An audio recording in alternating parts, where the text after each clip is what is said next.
Awesome. I see people joining us. Welcome.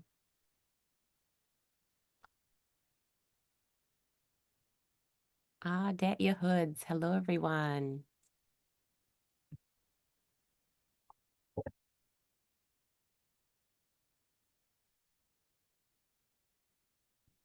All right. So welcome everyone to today's webinar speaker series, A Place for Knowledge Exchange. Thank you for joining us and sharing your time with us. This speaker series is co-hosted by the College of Indigenous Studies and the International Arctic Research Center to showcase collaborative approaches to research, education, and real-life community-based practices in rural Alaska. This speaker series is monthly. Our next event is November 15th. It will be a hybrid brunch and webinar, and we will feature team members from the NSF-funded Action Project. Please stay tuned for details on this event.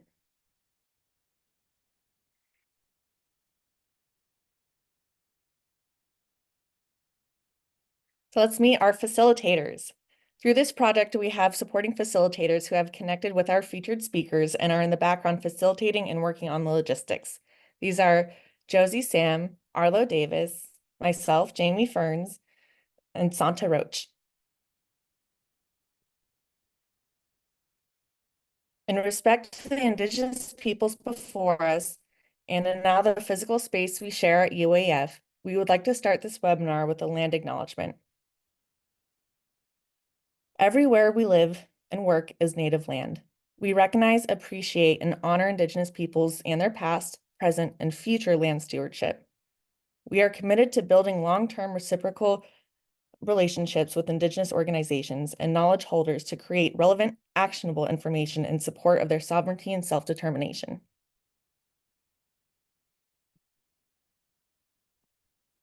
Today's speakers will talk about traditional wellness in a modern context. We thank them in advance for sharing their knowledge with us today.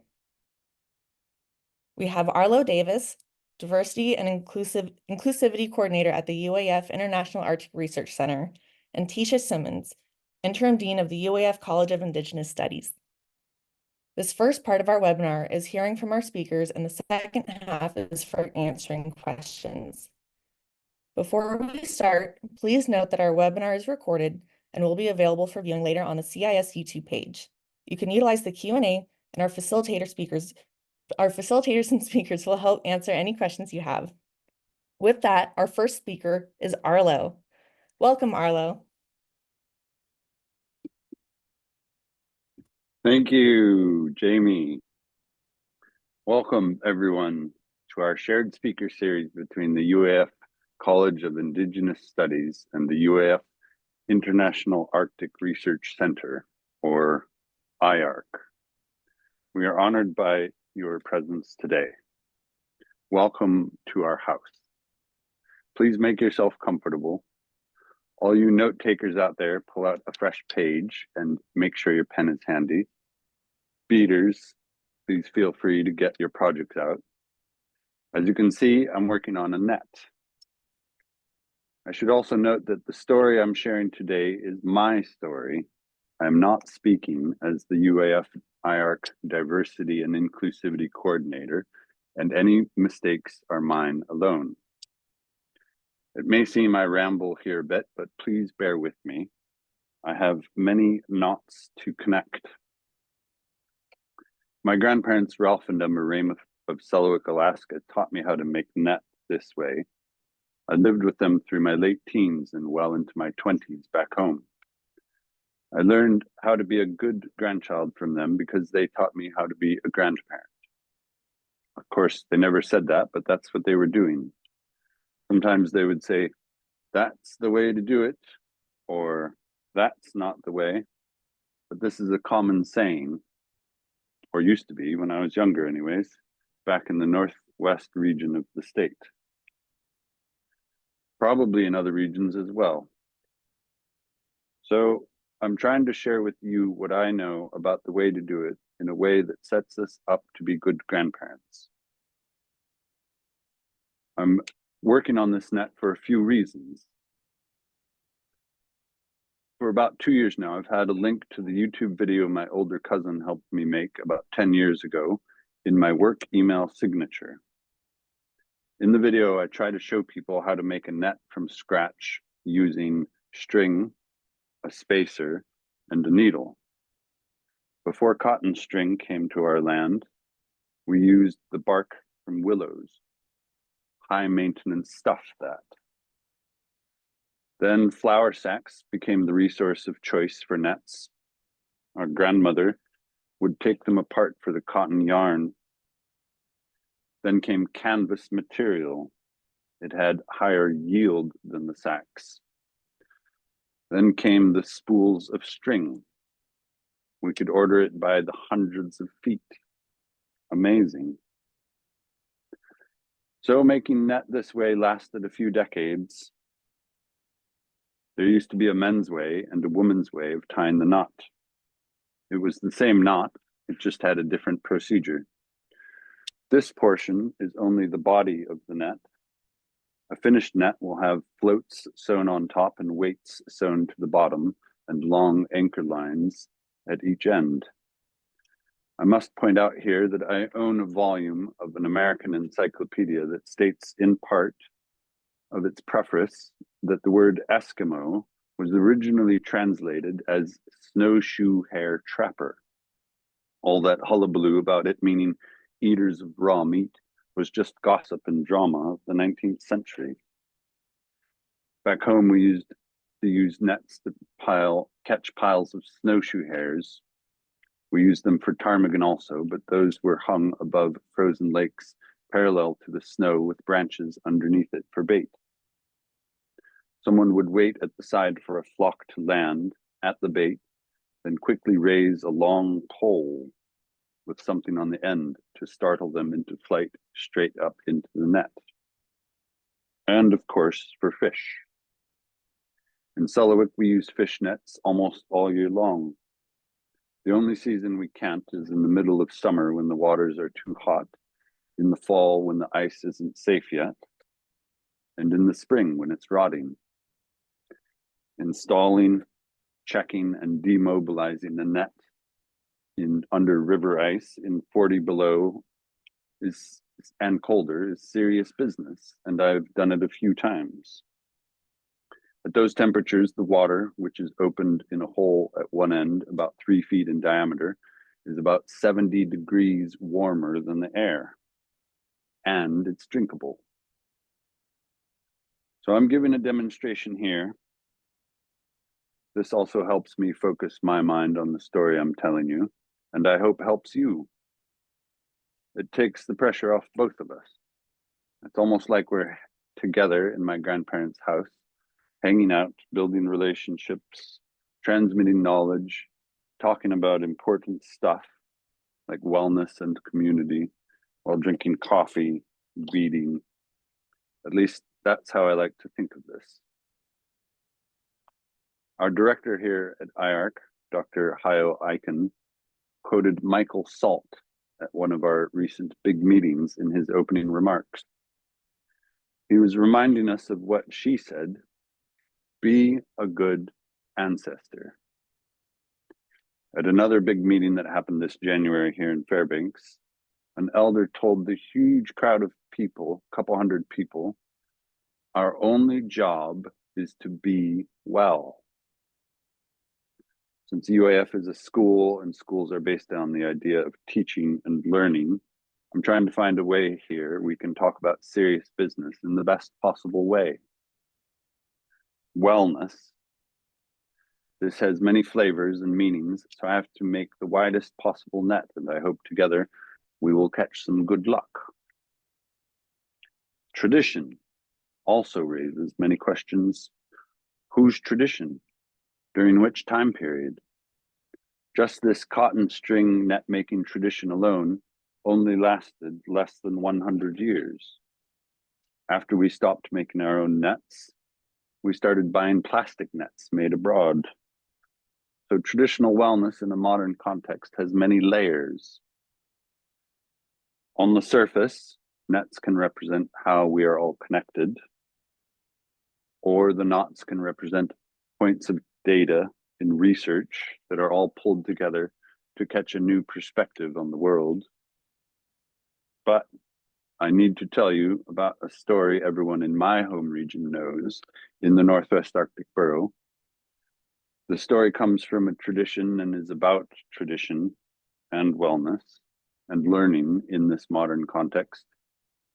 Traditions change, but the need for teaching and learning and wellness doesn't. Between the year 1800 and 1830, there was a man born in Northwest Alaska named Manililgorok, also known as Maniluk.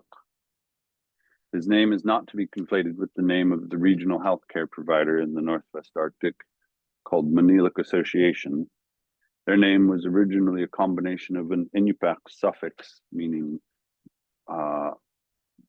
luck, which means like don't need, and the English word money, meaning people didn't need any money to benefit from their services. Anyway, Manililgorok, he was raised by his single mother. After he got through childhood, sometime in his adult years, he started hearing his grandfather in the sky, who told him many things that would happen in the future.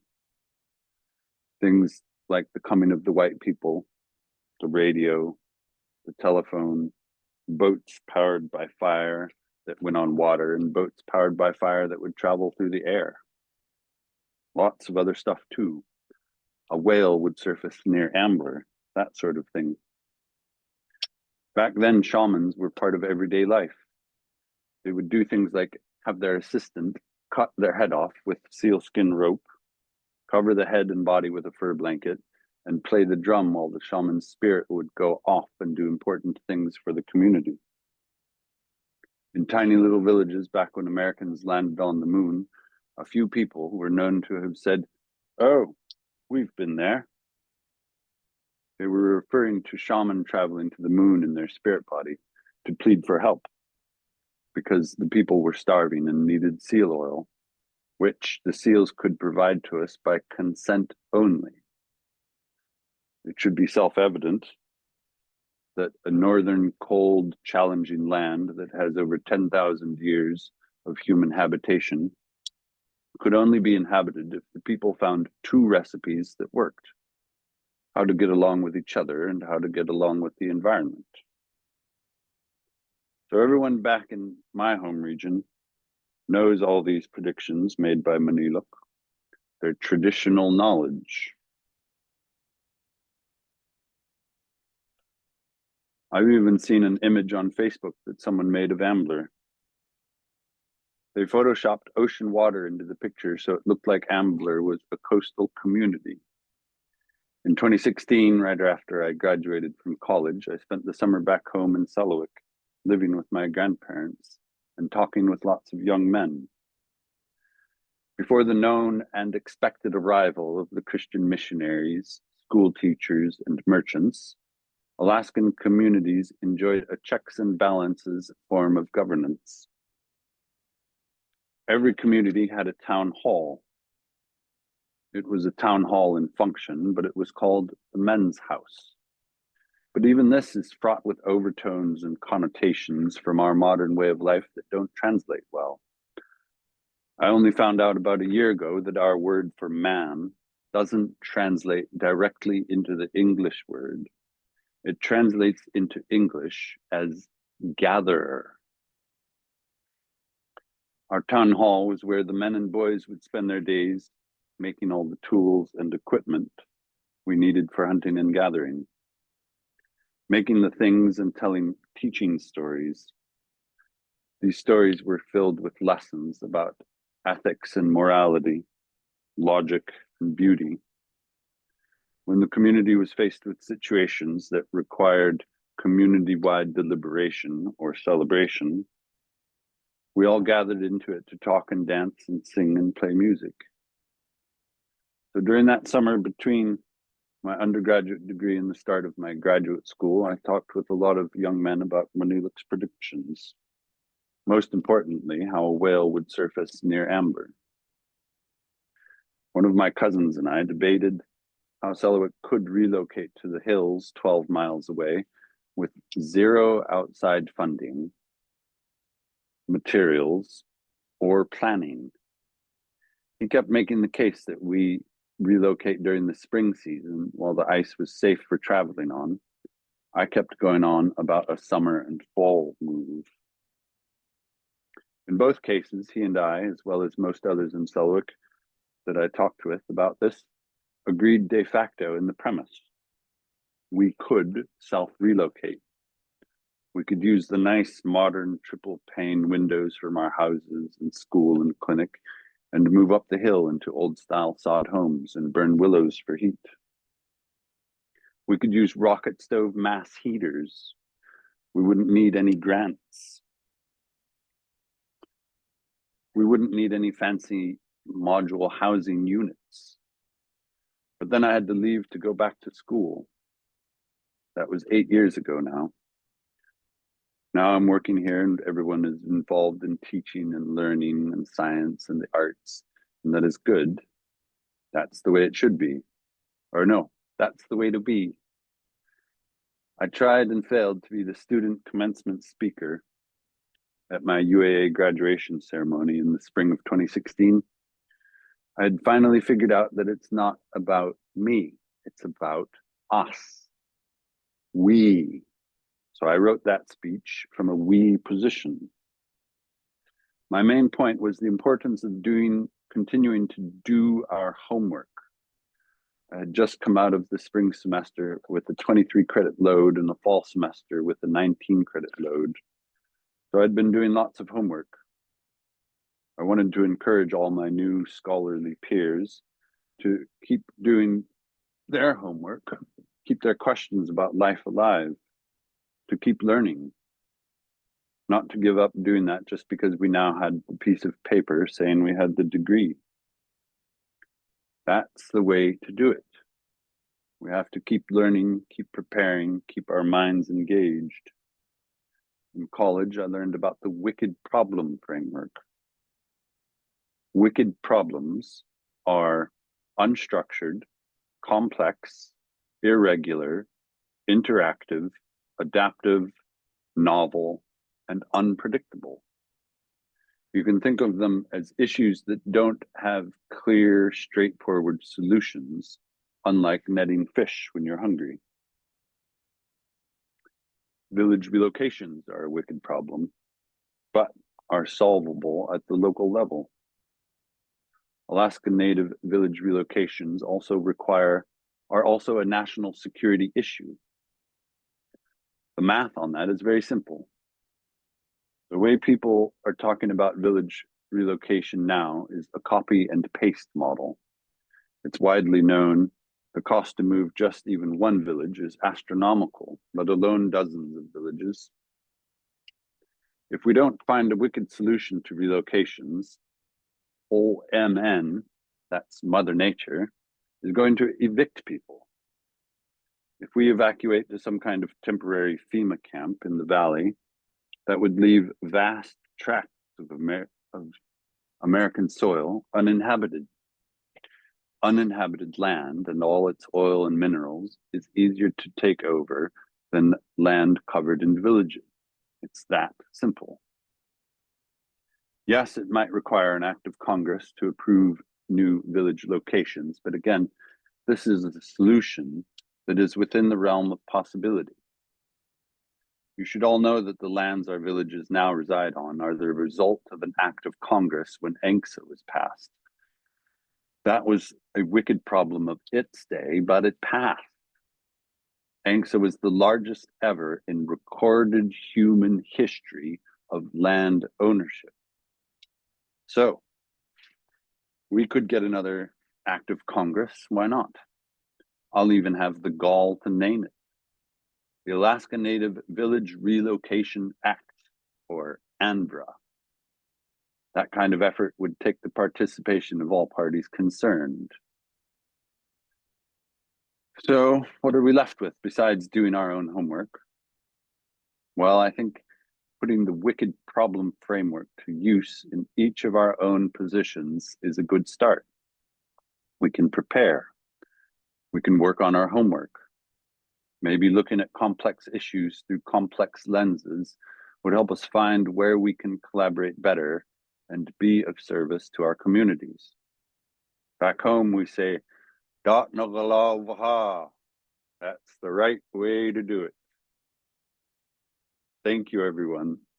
And I will now pass it over to Teisha. See, Arlo, that was so good. So good. And that's the way we do it. So I appreciate your words. I really enjoyed watching you work on that net as well. It was calming to me just seeing it happen. Before I start, I am going to ask our moderator to play a video. And what I would love to do, and I'm sorry if I'm throwing a wrench in this, Jamie, so tolerate me, is I know that the chat feature is turned off for all of our attendees today. So we're gonna break a rule a little bit. And I'm gonna ask people, while you're watching this video, please share in the Q&A what you're feeling, either an emotion you're feeling in your heart or your mind, or maybe it's a physical sensation that you're feeling in your body.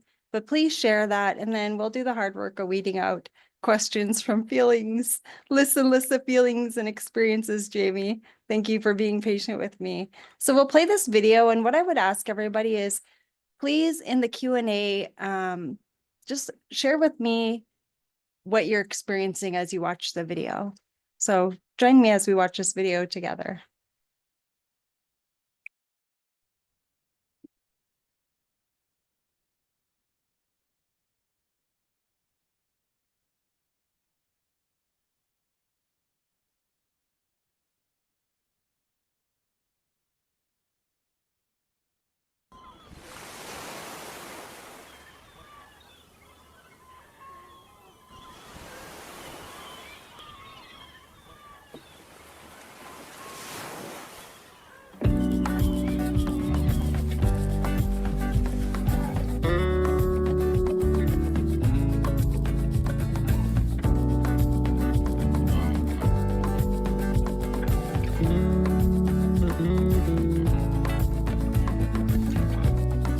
Listen to the stories. We cried and we laughed.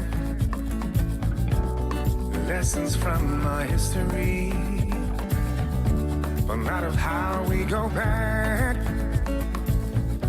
'Cause we strive to move forward, a vision of what we can be. Full is our circle, complete is you and me, and we'll fill it with love, and we'll fill it with joy, and we'll fill it with pride. A vision of what we can be. My first Alaskans, my first Alaskans, my first Alaskans. I love you.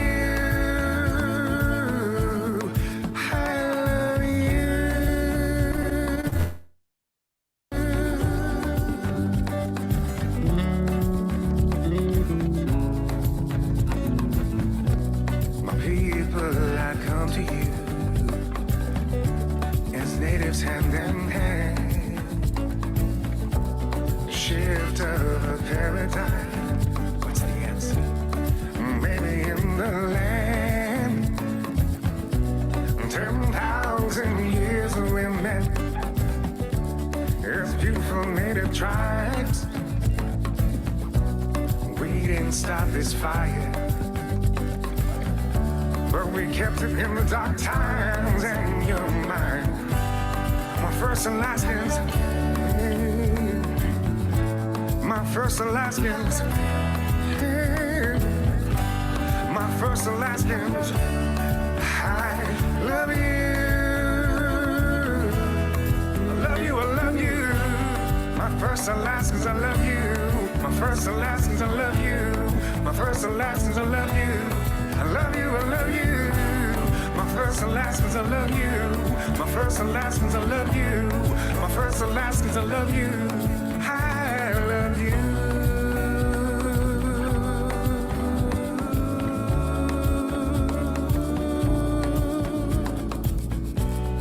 Listen to the story.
So I know it came across as a little bit choppy for me. I hope that it wasn't choppy for all of you. It was freezing a bit for me, but we'll share the link to that video at the end of the presentation today, because I would love it if you all would go back and watch it on your own time and save it in your bookmarks too. That video has done a lot for me, and I'll share that even in my talk today. So Ina Nino, welcome. My name is Teisha Simmons. Tliega Hat Anaslan is how I introduce myself, which means the people of this very place. I, however, am on Troth Yada, which is not my homeland. My homelands of Tliega Hat Anaslan are the communities of Galena, Notaliden, Galena, Tati Denadakanten, Huslia, and Manil Gadzat Kaikuk. My grandparents are the late Sydney and Angela Huntington of Galena and Jenny Huntington of Kaikuk. And my mother is Marie Simmons, who I'm very blessed to have with me still these days. She's 86 years old and is such an incredible woman that I have to always honor her and recognize her whenever I talk, because she has given me the permission to share our story in hopes that it will touch people's hearts and lives, and people can carry that forward in their own journeys. I graduated from the University of Alaska Fairbanks in 2000 with a bachelor's degree in psychology, and then in 2003 with a master's degree in community clinical psychology. I share that with you because it's really a part of who I am at my core, whether it's a university education or others, but I have always loved learning. I am addicted to learning. I love to learn all kinds of things about all kinds of things. It doesn't matter. In fact, I have a little bit of a problem. Sometimes I'll get so I'll look something up and I just want to know everything about it. So it doesn't matter if it's a plant or a flower or a rock or a theory of some sort. I just want to know everything about everything. And I've had to kind of put some boundaries on myself, because I will go down all kinds of rabbit trails and spend all my time learning.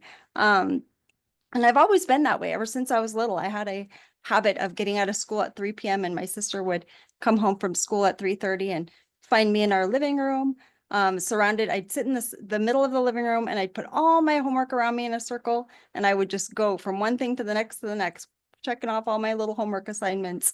And while loving learning was always a strength of mine, there were other things in my life at that time that were also growing up. I was witnessing a lot of traumatic experiences. I was experiencing trauma in various ways. And as I became a teenager, I began to take a lot of risk-taking behaviors and found myself on a very quick path of self-destruction. I had my first drink of alcohol when I was 12 years old. It was straight whiskey at 12 years old that I had access to through, visiting someone's home. I was smoking cigarettes regularly, probably a half a pack a day of cigarettes by the time I was 12 years old as well. By the time I was 15, I was taking even further risks, being out on the river while drinking as a teenager. I'd leave the house on Friday and call my mom on Sunday and be in a completely different village that I had hitchhiked a boat ride to. And I was just on a very strong path of self-destruction and risk-taking. And you may have noticed that you saw somebody in my background walking behind me and helping me drink coffee. And that's because I am in a wheelchair. As a result of those risk-taking behaviors, I wasn't wearing my seatbelt and I was in a car accident in my home community at the age of 15 with my sister and 2 cousins out on a Friday night, and the car rolled over and I broke my neck at the C4 level. And so I'm paralyzed from about the chest down. I was not a very popular teenager in my community. In fact, even after my accident, I went away for 6 months to a rehab center, physical rehab center for spinal cord injuries, came back, went to high school and graduated from high school as the salutatorian in my high school class. And then always knew I was going to go. My mom just put it in my mind, you are going to go to college.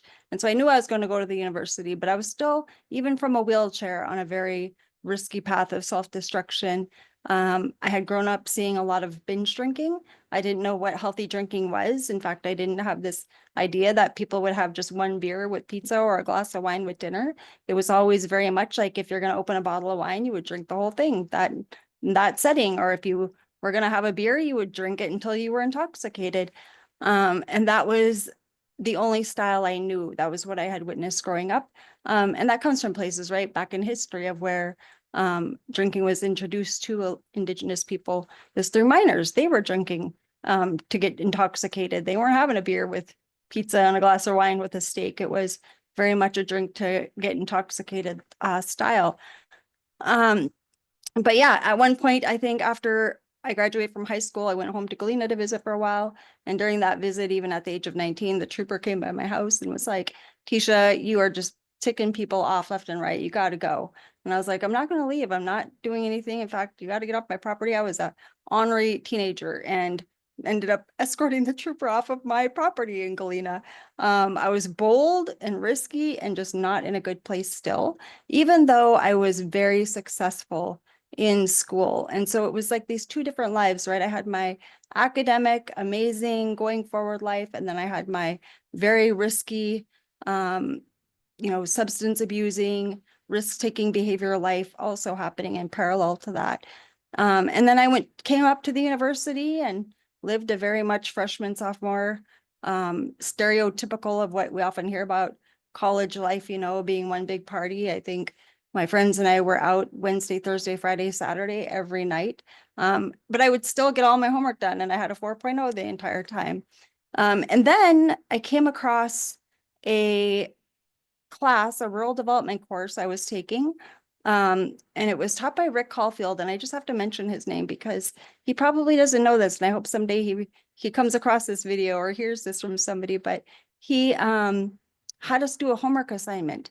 And I was being my studious self, getting my homework done before I, went out and joined my friends for the big parties going on.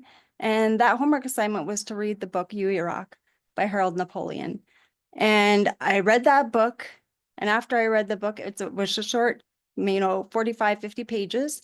And after I read that book, all I could do was I used to do my homework in the middle of the night when everybody was sleeping, but I just sat there in silence and in shock, but also with a grateful heart, because I finally had an accurate perspective of Alaska Native history and what our people experienced over time, and why I had witnessed so much. Up until that book, I just thought that high suicidal ideation, that sexual assaults, that high substance abuse rates, that all of these negative statistics that we see in the reports, I just thought that's the way it was.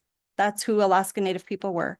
I thought I might get sexually assaulted. I might end up killing myself. I might end up addicted. I didn't really feel like any of that was in my control. That's just the way life was for Native people. And I had accepted it because that was what I had experienced and seen.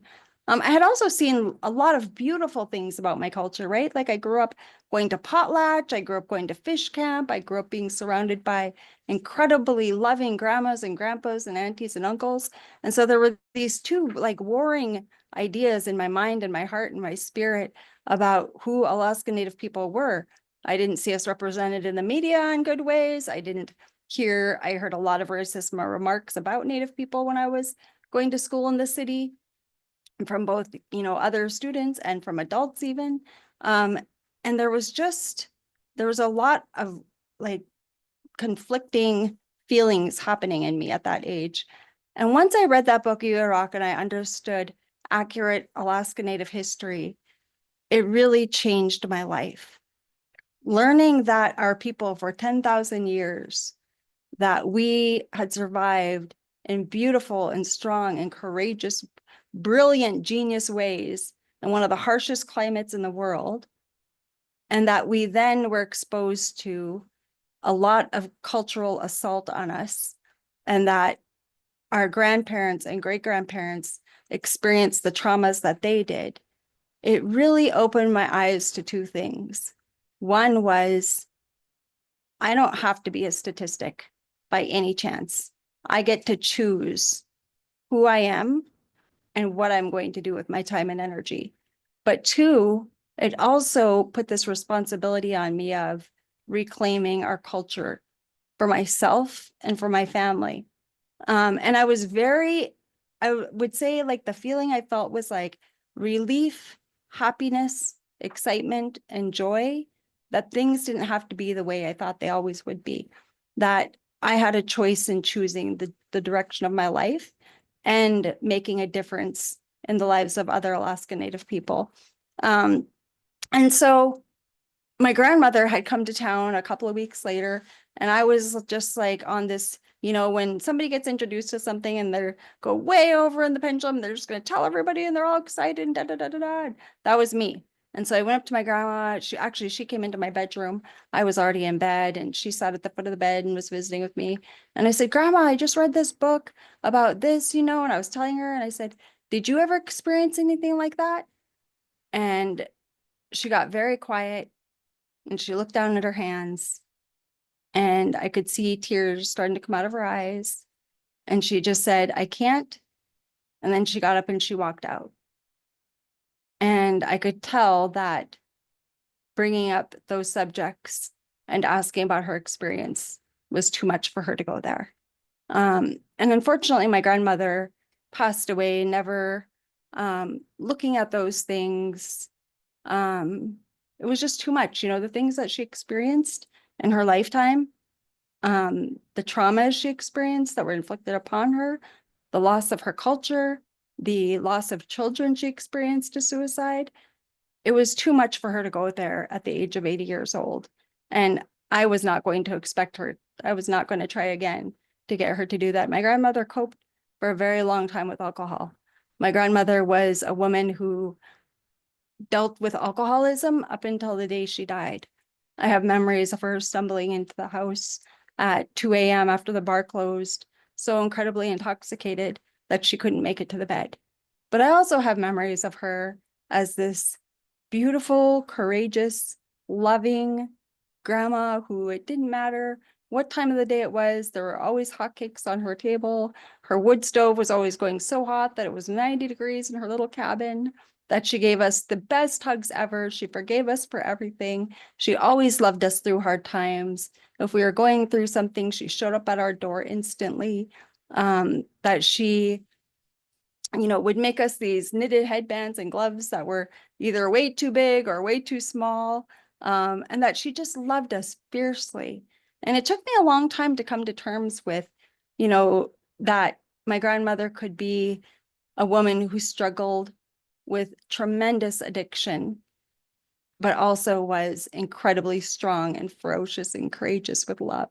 She was such a faithful, beautiful woman. And so I took it upon myself to start to learn about my family's history and have conversations with my mom that even my mom wasn't always ready for. Those were hard conversations for her to have as well. However, my mom had gone on her own journey prior to me being born. My mom had gone on her own journey of healing and come across people who met her where she was, who helped her to go through and process the experiences that she had experienced. She left for boarding school at the age of 9 and didn't return home again until the age of 19, and witnessed a lot of boarding school abuses that happened. My mom will often say that she's one of the lucky ones because she wasn't the direct recipient of abuse, but she witnessed her cousins and friends being taken in the middle of the night. She witnessed people being physically abused. She witnessed people having their cultural items burned.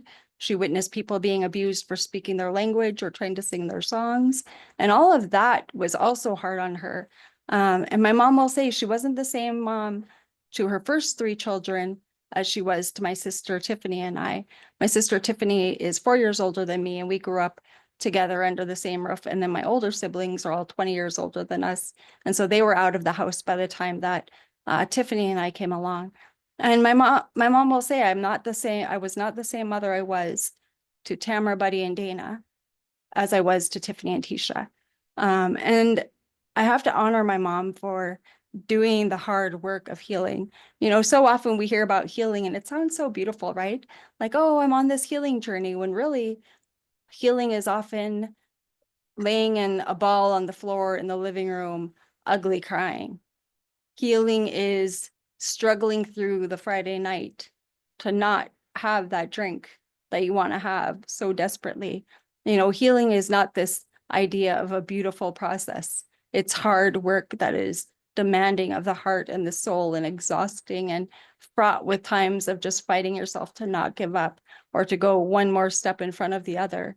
And my mom did that really hard work with the help of a lot of incredible people, pointing her in the right direction of resources, forgiving her when she, you know, made a mistake again or went back into old ways of coping, of people who carried her or lent her money when she was the single mother of us. You know, I have memories of my mom being out in 40 below, chopping wood for my sister and I, you know, or holding the hair dryer to the sewer tank so we could, you know, be able to use the bathroom. Like those are the memories I have of my mom, but also of this mother who like decorated our house like crazy for every holiday and worked hard to sew us Halloween costumes and baked like thousands of Christmas cookies every single year to give out to all of the elders in the community. She would give out these elaborate Christmas cookie trays. And so I just really honor my mom for doing that hard work, because had she not done that hard work, I wouldn't be where I am today. And yes, I did have to process my own grief and trauma, the ones that I did experience, but it was nothing like my mom experienced. And it's only because my mom chose to be the cycle breaker for us, when she did that hard work. And so where am I today? Man, what a ride. So here I am today in this wheelchair, still not using my own arms and legs and depending on incredible caregivers. I'm serving as the Interim Dean at the College of Indigenous Studies. I have a daughter, she's 19, Tassie. She's an incredible human being. She always tell people always like, oh, how's Tassie? And I always say, she's such a good girl. Like she's such a good girl. She is so well behaved and so focused on priorities and, you know, doesn't deal with any of the risk-taking behaviors like I took. She's just such a good girl with a whole lot of attitude. Like teenage girls, if you're raising them, my hat's off to you, fellow parent survivors of teenage girls and maybe teenage boys. I can't speak to teenage boys, but man, you can just really set off a bad mood by saying good morning to a teenager. I'm like, good morning. And I'm like, oh, geez, side eye, like what I do wrong, you know? But she's an incredible young lady, and I get to be her mom. And I'm involved in a lot of really incredible community work. I just feel very blessed and fortunate to be living this life that I get to wake up to every single day, and to be doing the work that I get to do. And what I would love to share with you all is just a little bit about how did I get here? So after reading the book You Rock, it wasn't oh, I'm just going to give up all my risk-taking behaviors and start today. It was a lot of back and forth, ups and downs, learning from my mistakes again, you know, drinking too much again, and then, or starting to smoke again, or, you know, not being able to get out of bed because I don't want to deal with my anxiety or depression that day. It wasn't like it was this fabulous, oh, I read this book and oh my gosh, it just totally healed me. It was a lot of work. And work that I still take part in today, but more as like self-care for myself and building that resilience. And traditional healing, I have to say, has been the absolute number one thing that has gotten me through to where I am today. I've, over the years, in the beginning, early on, you know, I would buy all these books that I would find on Amazon about, you know, self-care and things, and you read them in your textbooks at school and stuff.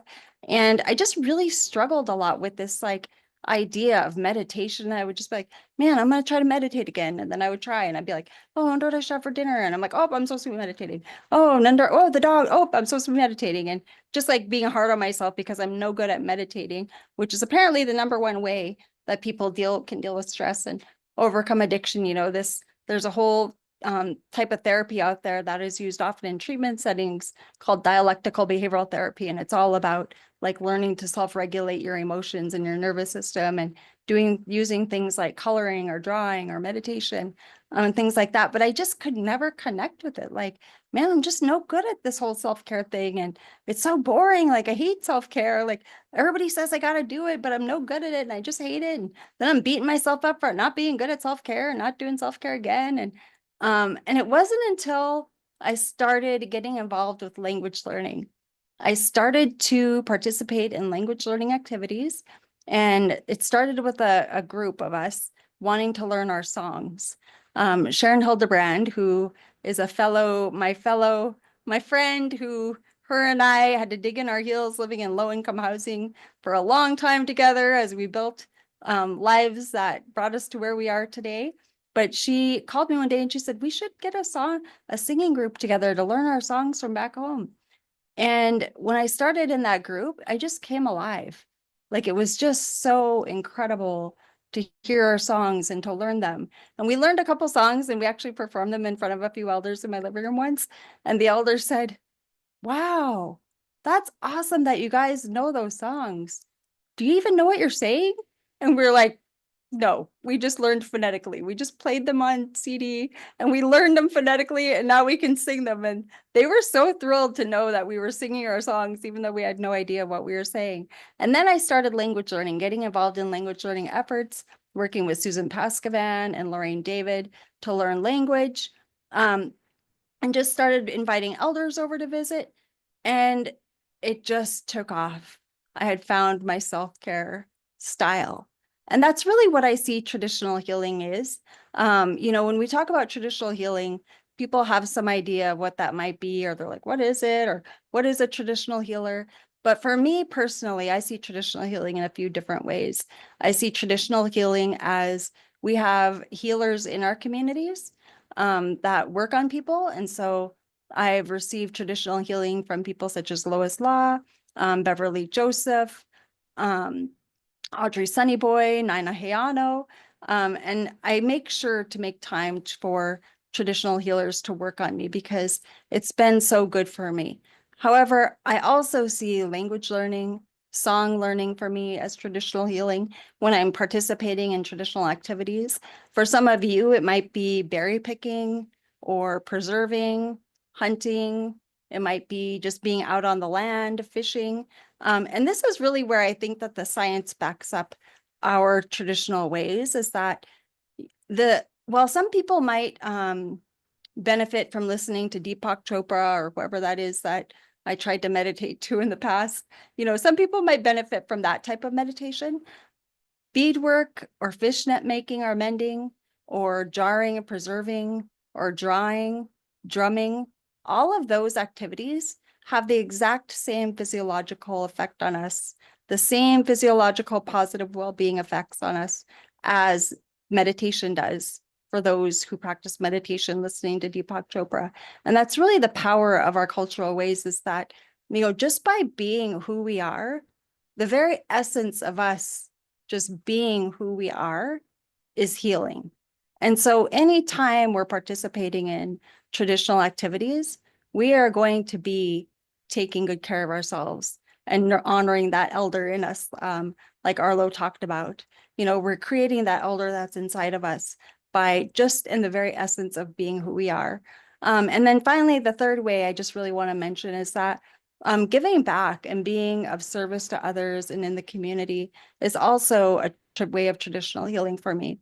By me being able to give back to others or being someone on their path that supports them and cheers them on, or is there for them when they are laying on the middle of the living room floor crying over something tragic that they've experienced, it helps me. And I think, the science backs that up as well. There's been a ton of research that shows, like, if you're feeling down, if you go and do something to help someone else, it automatically uplifts you. Helping others is good for us. And in Indigenous communities, that's just naturally who we are. I live in the city, so I have to really be intentional about creating community and about being of service to the community. So I do a lot of work in street outreach, serving those who are houseless in Fairbanks, collecting blankets and jackets and warm gear, serving lunches to people, doing fundraising for people who have experienced loss in their lives or who are facing a terminal illness. But I really make sure I carve out time in my life to be a good community member, because I also want to honor and pay it forward for all of the people who were there for my mom when she was doing her hard work of healing, right? And each of us has that ability. Every single person watching this right now, you can have a role in something like this. When we can be of service to someone, whether it's through, buying someone a coffee or showing kindness to someone on the streets, even if they're completely inebriated and maybe not behaving according to what we see as behaving, when we show kindness to people, that's one thing that in our street outreach efforts, we always say is people will always say like, oh, can I help you guys serve lunches? And the one requirement we have is that anybody can serve a lunch, but the absolute number one requirement is that you have to be kind, no matter what. You have to be kind because our motto is serving kindness one meal at a time. It's not about the food. The food is just a way to meet people where they're at, but it's about loving people and showing kindness to them, even when they're living a lifestyle that maybe we don't agree with. It's about, not judging somebody when they relapse again. It's about not judging someone for going back to a relationship that they tried to leave 15 times already and swore to you that they were not going to go back to again, and they do. It's about letting them know, like, I'm here for you. Whatever you do, I'm in your corner and I'm going to love you through it. Because that's an easy thing to do, is to show kindness. And so maybe it's, surprising somebody. Like if you have the financial means, maybe it's that you want to surprise somebody by covering part of their childcare. If you don't have the financial means, maybe it's, going and helping an elder get their dishes done or deep cleaning their bathroom for them. Those simple things can really make a difference. I think back to all the people that were right there to lend my mom a helping hand, not only in her own healing journey from trauma, but also as she navigated being a parent of a child with very complex disability now. The people that showed up and gave her a break or bought her a coffee to come over because she was 55 years old, solely taking care of me as a 15-year-old in a wheelchair, and somebody who just came over and brought her a coffee one day, or somebody who got her a gift certificate to a lunch, or came over and deep cleaned the bathroom for her that day, or gave her a ride to the grocery store. All of those things make a difference. And so being a good community member to me is also a means of traditional healing, because naturally in our Indigenous society and communities, we are a collectivistic community. We come together to hold each other up when one of us is struggling. And so I would just leave you with that, and that there are ways to incorporate traditional wellness into your routine every single day, whether it's, my goal is 5 minutes of language learning a day. I don't try to make it 15 minutes or 30 minutes or an hour, because I won't get to it, but I can never say I'm too busy for 5 minutes of language learning. I can never say that. And so I would encourage each of you to find ways to incorporate traditional healing into your life and that of your family, and see ways that you can incorporate the values, your traditional values, into your life. And then in closing, I just want to share one more thing, and I'll share a photo on the screen. But I just want to share something that's really incredible to me and close to my heart, that I carry so deeply in the core of who I am.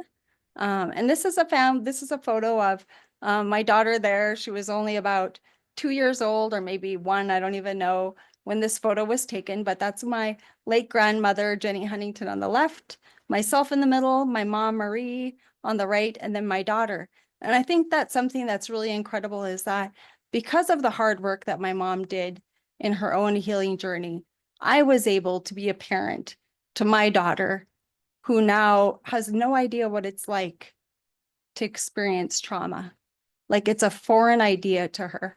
She doesn't have to have the talks that I had as a child about sexual abuse or domestic violence. She simply just gets to be her beautiful self without any trauma, even on the outside edges of her life, because of the hard work that my mom did for me. So thank you all for being a part of this today and hearing my family's story. And I hope that everyone has the ability to be thoughtful today about how you can incorporate traditional wellness into your life's journey. Thank you.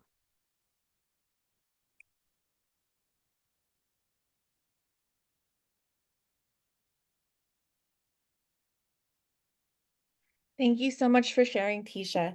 What an incredible story. So we have a few minutes left and we would like to open it up for a Q&A. We have the Q&A feature instead of chat. If you could type your questions there or even just comments. I know both stories were very powerful, and feel free to share anything. All the facilitators can see it and we'll answer them according. And I just also see a couple thank yous in there, just sharing from both of you on your stories and how powerful that was as well. Just wanted to say that out loud here.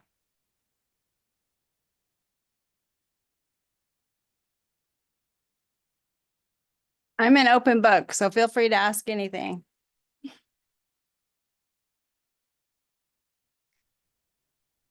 There's one question in there. What do you think is the most important to do to foster genuine wellness in ourselves and our communities in current times under the current conditions? For me personally, I feel like that's going to be different for each person. What I would say is if you don't know where to start in traditional healing, is just start. You know, you're going to find what works for you and what doesn't work for you. And you'll know because when you participate in that, and the other thing I would like to say is that it's scary getting to know yourself as an Indigenous person sometimes. It took me a lot of bravery. It was scary for me to ask an elder to come over for dinner. What if they said no? What if I wasn't good enough? What if they don't think I'm Native enough? It was scary for me to go out on a limb and start song learning and say things wrong or receive what could be perceived as criticism. And the other thing too is that not everybody is there to cheer you on and, you know, honor your learning. Sometimes you do come across people who are critical of you or, you know, expect you to be the perfect language speaker right off the bat. But I always carry these words with me, was that Grandma Eliza Jones told me once, it doesn't matter if you make mistakes. All that matters is you keep trying. She said, if you try to do everything perfectly, you're never going to get there. You're going to give up. She said, so no matter what mistakes you make, you keep going forward in your learning. And so I've carried that with me because there will be critics. And so what I would say is start opening yourself up to opportunities, even if you feel nervous about it, to do language learning maybe, or to do song learning maybe, or picking up some sort of craft or trade, because you're going to find, you'll know when you found what it is that helps you in your journey because you feel really good. So like in that video, when you were watching that video and those good feelings were coming up, those are what you're going to experience when you find those things that work for you. And so there's no one thing because we're all different. For me, it's language learning and song learning. For my sister, it's beading.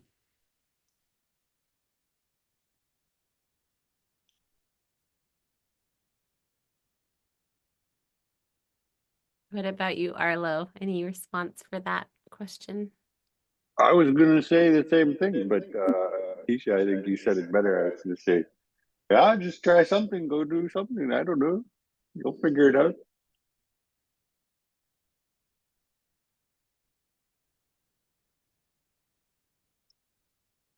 Well, I think that's all the questions in the chat. Just I see what can like a non-Indigenous ally do to support Indigenous family and friends? I think that's a good question too, maybe to end on for our hour together. If there's any ideas that an ally, you know, that actions they could take, that'll be helpful. Yeah, I would say, you know, number one is, for me anyway, is get involved with who we are. You know, I think that sometimes people feel like, oh, going to the tribal hall is just for Native people. Like, no, we want you to come be with us and join us and celebrate who we are.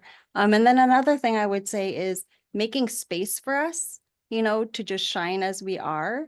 And also being understanding if you're in a place of power, or maybe you're a supervisor, or maybe you're a teacher or something, is that knowing that oftentimes we're showing up carrying trauma, a lot of trauma behind us. And so being patient with us in that, you know, I always tell high school teachers, it really makes a difference when you can see an Indigenous child who's falling asleep in your classroom, as we don't know what that kiddo is experiencing the night before. And so instead of just coming down hard on them, maybe just encouraging them and saying like, hey, I noticed you're having a hard time struggling today with your energy, you know, is there something I can do to help you get more rested or give you some space? Would you like a little bit of an extension on that assignment? I think those things are okay. And, not invoking more trauma on people. And then, of course, just being a good advocate, and advocating for those things that are important to Indigenous people.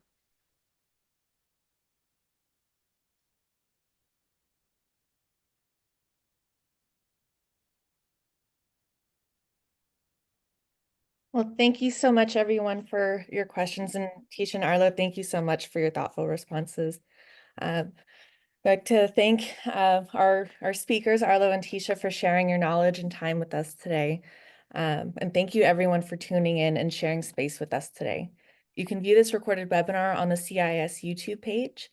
Take care, everyone, and see you next time. Bye, everyone.